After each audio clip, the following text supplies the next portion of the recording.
Regresamos a Enfoque Internacional en la tarde de hoy, como habíamos anticipado. Vamos a estar conversando sobre el tema del bullying, el acoso escolar. Ya estamos cerrando el mes de octubre. Este es el mes de la prevención del acoso escolar. Con nosotros la psicóloga Maribel Rivera Coto, especialista en convivencia y también en el tema de acoso escolar, con quien hemos hablado en varias ocasiones a lo largo de este año sobre el tema. Y hoy, al cierre del mes, vamos a estar evaluando una serie de tópicos asociados a este preocupante asunto. Maribel, buenas tardes, bienvenida a PAB. Buenas tardes, José Elías, y gracias por la invitación y saludos a todos los radioescuchas en la tarde de hoy. Para nosotros un placer tener la oportunidad de volver a conversar. Bueno, en primera instancia estamos hablando de la prevención del acoso escolar. Sin embargo, parece que de primera intención no se ha visto nada extraordinario sobre el particular. Cuando hablamos de la prevención, realmente, ¿qué mecanismos son los que realmente puede tener, sean padres o en las escuelas, que deben utilizar para hablar de prevención y para verdaderamente prevenir el acoso escolar? Sí, correcto. Cuando hablamos de prevención son todas aquellas estrategias que se utilizan para evitar que un problema se acreciente o que ocurra. Y en este mes de la prevención, lo más que hemos visto es quizás en las escuelas públicas y privadas, charlas, también organizaciones sin fines de lucro como APNI, que yo estuve participando en la Universidad Metropolitana de Aguadilla con los estudiantes de psicología, hacen o organizan unas actividades para divulgar, llevar el mensaje a ciertos sectores, pues en este caso fue en la universidad, pero también se hace en las escuelas públicas, en las escuelas privadas y otras organizaciones como tal. O sea que eso es más lo que yo he visto, pero la prevención va más allá que un mes, porque esto tiene que ser todo el tiempo. El bullying pues es algo que no tiene meses ni días. Esto puede ocurrir en cualquier instante, a cualquier hora dentro del, ¿verdad?, el escenario escolar, pero que va más allá la prevención que una charla, ¿verdad? Eso es un inicio para educar al pueblo, para que las personas conozcan, porque todavía hay mucha incertidumbre y hemos visto que hay personas que se creen expertas también en el tema, a todo le llaman acoso escolar, a todo le llaman bullying, cuando no es así. Entonces, por lo menos tú inicias con unas conferencias, con unas charlas educativas, pero eso no se puede quedar ahí. Cuando hablamos de prevención es ir más allá, es elaborar unas estrategias que detengan, que paralicen, que esa situación de acoso escolar siga ocurriendo en las escuelas públicas y privadas. Bueno, obviamente el tema de la prevención, que claro está, como acabas de mencionar, es algo que debe ser algo mucho más allá de un mes, con un nombre, claro, que tenga ese título de mes de la prevención del acoso escolar, como es este mes de octubre. Es un asunto que debe ser continuo. Este tema lo hemos hablado en muchas ocasiones. De hecho, en el mes de agosto tuvimos la oportunidad de conversar precisamente sobre este tema. Correcto. De los lineamientos para prevenir el acoso escolar. ¿Qué has visto en cuanto a progreso? Si es que podemos hablar de progreso en cuanto al tema.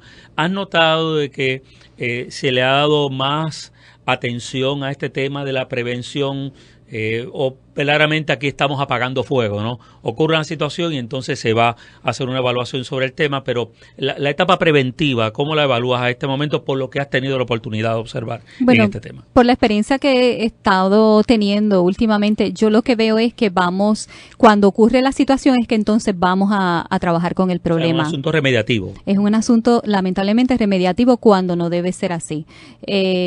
Todavía sigo recibiendo mensajes de padres, familiares, donde sus hijos e hijas han estado en medio de situaciones de acoso y algunas escuelas pues empiezan otra vez a ofrecer charlas a los estudiantes, tratan de trabajar con el agresor y en otras definitivamente lo niegan.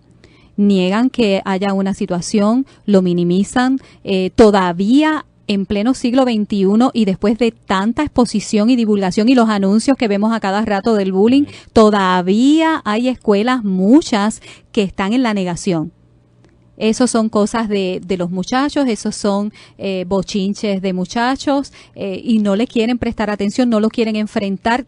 Aun cuando tienen los mecanismos, la escuela tiene los mecanismos, todos los mecanismos para enfrentar la situación del bullying. Entonces recurren a negarlo, no citan a los padres, si los citan pues, y ellos no toman una acción más allá de, mira, pues vamos a referirlo al departamento de la familia porque esto puede ser negligencia, pues no, lo dejan ahí, entonces está sufriendo la víctima. He sabido de casos que han tenido que cambiar al niño no una vez, 2 veces de escuela, cuando eso no debe verse, porque eso afecta la estabilidad también de la víctima. Y entonces, si no se trabaja con la víctima, los agresores, con ese clima escolar, que eso espero hablarlo más adelante, de esa convivencia escolar, pues entonces no estamos haciendo nada. Cuando habla de que la escuela tiene los recursos, ¿recursos en qué sentido? ¿Recursos legales? Tiene los recursos legales. ¿Hay mecanismos legales para atender esto? Tiene los recursos legales, la ley 49, que todavía no ha sido derogada. Hay un proyecto de ley, el proyecto 500, pero hasta en tanto eso no se apruebe, que el gobernador le dé la firma, pues todavía está vigente la ley 49 para las escuelas. No se ha aprobado el proyecto 500. Se aprobó el proyecto, pero, José Elías, el proceso de que un proyecto de ley se convierta en ley es largo, y hasta que no tenga la firma, y a veces hasta bien difícil, ¿verdad? Y hasta que no tenga la firma del gobernador, no es un proyecto de ley. Así que eso no es una ley, perdón. Todavía sigue siendo un proyecto aprobado en la legislatura. Exactamente. Y mientras tanto, eso no se convierte en ley, pues entonces tenemos que recurrir a lo que tenemos, que es la ley 49 para las escuelas públicas y la ley 37, que se hizo para las escuelas privadas y técnico vocacional. Además, para otorgarles una licencia, pues mira, les dicen, usted tiene que hacer unos protocolos, elaborarlos, desarrollarlos para trabajar con esa situación del acoso escolar. O sea, la escuela tiene un recurso legal, pero también como autoridad educativa tiene el deber de tomar en sus manos el manejar esa situación, porque ante un padre negligente, yo tengo como educadora, como autoridad en educación, de referir a ese niño o a esa familia al departamento de la familia. O sea que hay unos recursos, además de los legales, como autoridad, de que ellos tienen los trabajadores sociales, tienen los consejeros. Y entonces, ¿qué está pasando?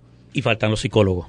Y faltan los psicólogos, como siempre, que de eso quiero hablar más adelante también. Sí, definitivamente, sí, porque de eso en varias ocasiones nos han hablado en el pasado. Definitivamente. De la necesidad de insertar a ese profesional sí. en el proceso. De hecho, dentro de las preocupaciones que tienen sobre lo que has visto a este momento, y aprovechando la coyuntura del mes de la prevención del acoso escolar o del bullying, todavía extrañas la figura del psicólogo en el proceso. ¿Todavía sigue al margen de toda esta discusión, al paso del tiempo? Sí, todavía, porque definitivamente no se puede negar el impacto psicológico que tiene el acoso escolar para todos los involucrados, para las víctimas, para los agresores, para los observadores. Y entonces hemos visto, empezando por la carta circular número 12, que aunque fue publicada, no hay constancia de que haya sido implementada en las escuelas, porque se habla también que hay que hacer unas encuestas y hay que hacer una tabulación. Yo no he sabido, no sé si tú, pero ¿verdad? Yo no he sabido de noticias acerca de eso, de cómo salió esta escuela en el bullying, y eso está en la carta circular. Tampoco he tenido constancia de que los padres hayan sido orientados, y en esa carta, para empezar, el psicólogo se menciona como un aspecto remediativo, cuando los psicólogos podemos estar desde el principio llevando a cabo actividades de prevención, investigación, consultoría, el diagnóstico cuando tenemos una persona o un estudiante que ha sido afectado por este problema del bullying. Y entonces, lamentablemente, aun cuando todos sabemos, o al menos hemos leído, o al menos hemos visto el impacto psicológico que tiene en las vidas de todos los involucrados, el psicólogo no se toma en cuenta, y lo he visto, ¿verdad? Y lo he discutido aquí contigo anteriormente en los proyectos que ya se presentaron, el 895, el 908, el 1052, el psicólogo no se menciona como ese agente, esa persona que está capacitada, ese profesional de ayuda para atender esta situación del acoso escolar. Y entonces eso me llama la atención, porque todavía no se le da ese rol preponderante al psicólogo para atender una situación que es tan dolorosa, donde sufren todos los involucrados y sus familiares también sufren muchísimo. Este es un asunto que viene comentándose desde hace ya bastante tiempo. Sí. Y no parece todavía encontrarse las medidas legislativas a las cuales acabas de hacer referencia, la inserción de este profesional de la conducta en el proceso de prevención. No, ¿De prevención no lo veo. o remediación? Bueno, solamente se menciona el psicólogo. Okay. En la carta circular número 12 y es al final del proceso, como algo remediativo y en seguimiento, se menciona, pero al principio como ese profesional que puede ayudar en el área preventiva no se menciona en la carta circular y mucho menos en los proyectos legislativos que ocurrieron muchos de ellos, da la casualidad que en los meses de abril estuvo bien activo esa, ¿verdad?, esa encomienda de esos proyectos. Y entonces no se menciona al psicólogo. Y esto es un problema que no puede limitarse solamente a la área escolar, no puede limitarse solamente a emitir unas penas en el área punitiva, porque esto es un problema sistémico, ecológico, donde hay que involucrar al estudiante, la familia del estudiante, de todos los involucrados, a todos los involucrados en la comunidad escolar, los observadores, el personal escolar y las comunidades adyacentes también. O sea que hay que hacer mucho más. Ese psicólogo puede estar ahí en esas áreas, trabajando con las familias en el área preventiva, en la escuela, como consultores, en la investigación. Y entonces no hemos visto que se le haya dado esa mención en los proyectos de ley que te dije anteriormente. Bueno, y si no se menciona, quiere decir que no se contempla darle algún rol. Bueno, por lo menos en las leyes no se menciona, solamente van a lo punitivo. Pero vamos precisamente a este enfoque punitivo. Parece ser que la única manera en la cual se visualiza de la perspectiva del legislador, lo que se ha visto es que para meterle mano al acoso escolar o al bullying o cyberbullying es castigando. Es el único disuasivo que hay aparentemente disponible para poder atender eso. ¿Eso es una visión correcta o está equivocada esa visión de que a través de los mecanismos punitivos es la mejor manera de prevenir este asunto o de atenuar sus consecuencias? Yo lo veo que es algo bien reduccionista, porque el problema del bullying es un problema que va más allá de tú emitir unas leyes para, como los proyectos que se han presentado, para indicar, pues mira, la pena para aquel que cometa bullying o cyberbullying es el servicio comunitario o la responsabilidad vicaria de los padres. Aquí hay que tomar en consideración cada situación. No podemos emitir etiqueta. Esta situación del bullying no es igual quizás a la otra, el impacto. Y tiene que haber unas medidas de restauración. Porque acuérdate, el impacto que tiene el bullying en las vidas de los involucrados nos afectan en el día de hoy, pero también en el mañana. Y entonces, imagínate lo que pasó aquí a principio de año, marzo o por ahí en abril, el suceso que hubo aquí en Ponce, donde esta chica, la que fue agresora, pues fue penalizada con pena, ¿verdad? Estuvo recluida, ¿verdad? Y entonces eso marca la vida de esta joven de una manera bien adversa, porque entonces no hay constancia de que ella pasó por un proceso de introspección, de terapia psicológica, que haya ese cambio en ella. La familia, tocamos esa familia. ¿Qué pasa en aquella familia? ¿Cómo la podemos ayudar para que estos sucesos no vuelvan a ocurrir? No se menciona nada de eso. ¿Cómo vamos a ayudar a esa escuela? Que esto no puede ser solamente a nivel punitivo, porque esto es un problema que es ecológico y de esa manera hay que impactarlo, hay que trabajarlo y enfrentarlo para poder tener un cambio en esos muchachos que han estado involucrados en el bullying, ya sean como víctimas, como agresores, como observadores. Y entonces el hecho punitivo solamente se le descarga toda la responsabilidad al agresor. Y entonces, ¿y la familia? ¿Y la escuela? ¿Qué función tiene la escuela en esa convivencia escolar que propició que se dieran esos eventos? Eso no se toca. A eso es a lo cual te refieres, que lo has mencionado ya en par de ocasiones, en lo ecológico. Sí, sí. Es a eso. Es a eso, porque el sistema o la teoría ecológica básicamente lo que habla es que el individuo impacta lo que les rodea, pero eso que les rodea también influye en el ser humano. Y entonces, si no se trabaja con esas cosas que están alrededor de ese niño, de esa niña, pues entonces no hemos hecho nada. Le descargamos toda la responsabilidad en el caso de los agresores. No trabajamos con la familia, no trabajamos con esa escuela. A lo mejor ahí hay una cultura de violencia que propicia que entonces esos eventos se den, porque hay escuelas donde hay más acoso, lo hemos visto, hay mayores incidentes de acoso que en otras. Pues vamos a ver qué es lo que está pasando en ese clima escolar. Porque podemos trabajar con el niño, pero entonces, ¿qué hacemos con lo demás? ¿Qué hacemos con la escuela? ¿Qué hacemos con la familia? ¿Qué hacemos con la comunidad? ¿Qué hacemos con los medios para ayudarlos a aclarar cómo enfocar esa encomienda que ellos tienen de educar también a la comunidad? Pues no se está haciendo mucho. Interesante lo que nos estás explicando. De hecho, esto que estamos hablando, y yo recuerdo una de las entrevistas que hemos tenido sobre el tema, mayor preocupación tiene en las escuelas privadas en función de que no estamos hablando de una comunidad física que involucre áreas residenciales o deportivas en el entorno, sino en el caso de la escuela privada es un área cerrada. Es un área cerrada. Sí, porque que solamente hay esa convivencia, solamente más que cuando se está en la escuela, nada más. Sí. Y que por intereses de que no haya mala imagen, pues entonces los casos se suelen dejar por lo bajo para que sean resueltos de otra forma, para que más nadie sepa sobre esto. Y eso es un error, porque los muchachos de la escuela pública y de la escuela privada son básicamente iguales, en el contexto de que están pasando por una misma etapa en su ciclo de desarrollo, comparten el mismo estatus social, son estudiantes, tienen intereses comunes, se parecen mucho. Los temas son iguales de la escuela pública y privada. Y entonces, donde quiera que hay un grupo de personas, ya sea estudiantes, etcétera, pueden surgir situaciones de conflictos. Eso es innegable.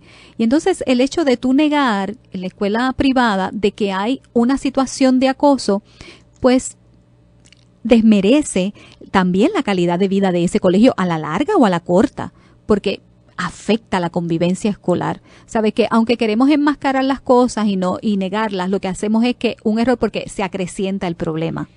Me llama mucho la atención de las muchas veces que hemos hablado del tema, el que en esta ocasión has estado trayéndonos un ángulo, yo no diría nuevo, pero sí más específico en comparación con otros diálogos. Sí. Y tiene que ver con esa convivencia, con esa interacción de todos esos elementos que forman una comunidad escolar. Sí. Y cómo eso incide en el problema que estamos discutiendo ahora mismo y que desafortunadamente no se enfoca en esa dinámica. No. Gracias a Dios hemos tenido algunos colegios que nos han abierto las puertas en Psychological Growth Score porque han tenido la visión de que el problema va más allá del acoso escolar. ¿Ves? El problema del acoso escolar es grave, hay que atenderlo, pero está enmarcado dentro de una convivencia escolar. ¿Ves? ¿Y qué es convivir? Pues estar unos con otros. Y la educación no va desligada de las dinámicas que ocurren en la convivencia escolar. Cuando se da ese proceso de enseñanza-aprendizaje, va ligada a un conjunto de emociones, de sentimientos, de valores que son parte de ese proceso de enseñanza y aprendizaje. Y entonces, en la medida que una escuela, y ahí es que nosotros estamos trabajando con estos colegios, de asesorarlos, de llevar a cabo actividades para mejorar el clima escolar. ¿Ves? Porque en la medida que tú trabajes ese clima escolar, esa atmósfera, ese ambiente, esa convivencia, donde hay menos violencia, el trato entre los profesores es bueno, entre los estudiantes es de respeto, hay armonía y si hay conflictos, entonces también trabajamos con la mediación escolar como un proceso de ayuda en la resolución pacífica de los conflictos, pues entonces la ocurrencia del bullying es mucho menos, es menor. ¿Ves? Yo quería traer a colación una realidad que hemos discutido aquí en PAB desde hace ya algunos años, cuando se fueron sacando los psicólogos escolares. Sí. Y hay un psicólogo por cada 2, 3 escuelas. O sea, queremos atender el problema del acoso escolar y un personal clave en esto para poder atender de forma preventiva o remediativa no existe. El sistema lo ha sacado. Lo ha sacado o lo ha minimizado demasiado. Y entonces solamente se recurre a él o a ella cuando la situación está ya al extremo. Al extremo, o sea, hay un estudiante muy afectado Y lamentablemente lo que he visto también es que me traen al estudiante víctima, cuando el estudiante agresor también merece una ayuda. Y no hay esa constancia de que se está trabajando con esa familia para atender el problema en todos los niveles. De hecho, me recuerda esto lo que has hablado en muchas ocasiones, la famosa triada. La ¿no? famosa triada. Y a toda la triada hay que tocarla. Ok, para beneficio de los amigos de escucha, ¿de qué se trata la triada? Sí, mira, la triada del bullying es que, de acuerdo a Olbous, que fue el primero que trabajó con esto del acoso escolar, es que está compuesto la situación de acoso en un triángulo, ¿verdad? Está el acosador, que es el agresor, la víctima y los observadores. Los observadores son todos los estudiantes que miran lo que está pasando. Y te voy a decir más, hay quienes han escrito que esto de los observadores se extiende al personal escolar. Y es cierto, ellos también, los profesores saben, los maestros saben de situaciones de acoso escolar. Y a toda la comunidad escolar, incluso a los padres, que también aluden a que ellos son observadores. Y entonces nosotros trabajamos con esa triada. Específicamente también en la convivencia escolar, trabajamos mucho con los observadores, porque ellos tienen el poder de mantener que aumente o que se disminuya el problema del bullying. Interesante lo que nos ha explicado sobre esto. Maribel, antes de cerrar nuestro diálogo, dos asuntos. Estamos en el mes de la prevención del acoso escolar, del bullying. Lo que nos has estado hablando es lo que más te preocupa en este momento, sobre la forma en la cual se está atendiendo esta situación, este problema.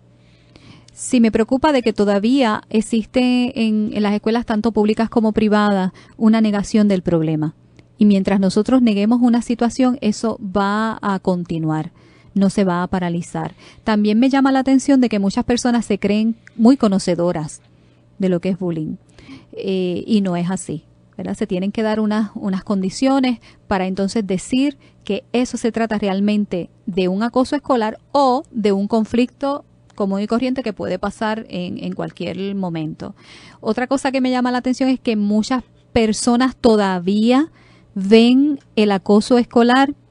Sí, eso es cosas de muchachos. Cuando yo estaba en la escuela eso pasaba y eso no era nada. Eso es parte de la vida estudiantil, y eso no es parte de la vida estudiantil. Nosotros no vamos a la escuela a que se nos esté acosando, a que se nos esté maltratando, a que se nos esté marginando, a que se nos esté golpeando. Nosotros vamos a la escuela a aprender, a disfrutar, a compartir. Porque más que educación para, ¿verdad? El término de enseñanza como tal es para la vida, es una educación para la vida. Entonces imagínate lo que estamos aprendiendo allí. O sea, que me llaman la atención y me preocupan muchas cosas todavía, de que se han dado unos inicios con esto de los proyectos, el plan decenal, que el plan decenal no incluyó que se debe de implementar un plan de convivencia, ¿verdad? Obligatorio. O sea, el proyecto del plan decenal 1032. 1032. Sí. No se ve que hay que implementar un plan de convivencia obligatorio para todas las escuelas, cuando ya te dije que educación y convivencia van ligados. Entonces no se habla de eso. Sí se habla de que hay que implementar, ¿verdad?, un plan de educación para promover los valores, la sana convivencia, sí, pero tienes que tener también un plan de convivencia escolar, y eso también me llama la atención y me preocupa, pero es un inicio y todavía estas leyes están en no son leyes, proyectos están todavía, y pues puede haber margen a que más adelante pueda concretarse, ¿verdad? Interesante lo que me acabas de explicar en el caso del plan decenal, porque el plan decenal, claro está, los amigos de escucha conocen bastante acerca de esto. Sí. Es un plan que no es meramente tener un secretario por 10 años, es todo un plan que vaya conducente a por una década estarlo desarrollando, y que esté carente de un plan de convivencia. O sea, no es solamente un plan decenal de educación, tiene que haber un plan de convivencia escolar obligatorio, compulsorio para todas las escuelas, porque eso va unido también. Bueno, y para cerrar, vamos a hablar de las piezas legislativas que se han estado hablando. Me indicaste que el proyecto 500, del cual creo que fue la última vez que conversamos Sí. aquí hace unos meses atrás acerca de él mismo. De hecho, fue para la sesión legislativa anterior, la que cerró en el mes de junio. Sí, No es ley aún. es proyecto. Sí, fue en abril que surgió este proyecto. Ok, y entonces ahora lo más reciente es una medida que está impulsando el representante Luis Vega Ramos. Correcto. El proyecto de la Cámara 1141. Básicamente, ¿qué pretende esta pieza legislativa? Bueno, A grandes rasgos. A grandes rasgos, la pieza legislativa lo que pretende es establecer una ley para la prevención y el manejo del acoso cibernético, que me parece muy buena la iniciativa. Hay unos aspectos que ellos tienen que, ¿verdad?, mejorar, pero están llamados a establecer ese mecanismo de ley de prevención y manejo del acoso cibernético tanto en los estudiantes como en personas adultas. Me parece muy buena la iniciativa, todavía está comenzando y ellos pueden afinar un poco más ese proyecto de ley para que cuando vaya finalmente a la firma del gobernador pues sea mucho más completo y de beneficio para todos los que estamos viviendo en nuestra isla. Interesante que solamente tenemos este proyecto es el más reciente, el 1141. El 1141 es el más reciente, sí. Y lo que hemos tenido son otras piezas legislativas que también se han considerado Sí. en el transcurso de este año 2013. Ujú. Sí, tenemos la primera, marzo y abril estuvo bastante activo en esto de establecer proyectos de ley. Está el 895 que busca tipificar como delito al cyberbullying. Está el 1052, el proyecto 1052, que también es de la Cámara, que estipula al bullying y al cyberbullying como delito menos grave. Y el proyecto 908, que establece que cuando un menor cometa bullying o cyberbullying, vendrá obligado a cumplir con el servicio comunitario. Uh-huh. El servicio comunitario, sí, así que Sí, en el de pasado eso, hemos explicado acerca de eso. Lo sí. analizamos, O sea, el servicio sí. comunitario como resultado de un castigo. De un castigo, cuando eso debe ser algo que sea natural. Es correcto. ¿verdad? Que se fomente. Que se fomente de forma como natural. Una expresión espontánea al ciudadano. Sí, y entonces el proyecto 500, que es del Senado, es el que surge para derogar la Ley 49 del 2008 y la Ley 256 del 2012, que esta última habla del cyberbullying. Y ella, lo novedoso que trae es que incluye a las escuelas públicas y privadas, educación superior, ¿verdad? Las instituciones de educación superior y universitaria. Y el proyecto 500, a diferencia obviamente del resto, del 895, del 1052 y el 908, es el único que hace referencia al establecimiento de un protocolo. Pues porque se está trabajando de lleno con el aspecto del bullying y cyberbullying para las escuelas públicas y privadas de nuestro país. Pero no se habla de la ley 37 en ese proyecto 500, que es para las escuelas privadas. ¿Ves? Porque dice, para derogar la ley, las leyes 49 y 256, pero entonces, ¿y la ley 37? ¿En qué queda? Porque también incluye a las escuelas privadas y no se mencionó en ese proyecto de ley. Así que básicamente eso es lo que hay en el ambiente. Es un inicio, como te mencioné, el proceso de que un proyecto de ley se convierta en ley es riguroso, es largo y a veces bien difícil. Así que estamos en unos inicios todavía. Mientras tanto, siguen vigentes la Ley 49, ¿ves? Y la 256, hasta tanto y en cuanto eso no se apruebe. Maribel, quiero agradecer la oportunidad que nos has brindado de dialogar en la tarde de hoy. Muy interesante lo que nos has explicado sobre este tema, ya cerrando el mes de octubre, el mes de la prevención del acoso escolar o del bullying. Para las personas que quieran comunicarse contigo para alguna orientación sobre, en particular, sean escuelas o personas en su carácter individual, ¿a qué dirección electrónica pueden comunicarse contigo? Bueno, me pueden escribir a psychologicalgrowthpr@gmail.com y también tenemos una página en Facebook, Psychological Growth Corp, donde ya tenemos más de 2,000 seguidores, gracias a Dios. Nuestro mensaje está llegando y los servicios de nosotros también. Así que ahí nos pueden conseguir. En Facebook me pueden conseguir Psychological Growth Corp. Bueno, gracias Maribel y que tengas buenas tardes. Gracias por la invitación. Bueno, vamos a la pausa en Enfoque Internacional. Muy interesante la explicación que nos ha dado la psicóloga Maribel Rivera Coto, especialista en el tema de acoso escolar y convivencia escolar. Esta evaluación que ha compartido con nosotros en el programa en la tarde de hoy, ya al cierre del mes de octubre, el mes también conocido como el mes de la prevención del acoso escolar o del bullying. Vamos a la pausa en Enfoque Internacional. Regresamos Regresamos en breve.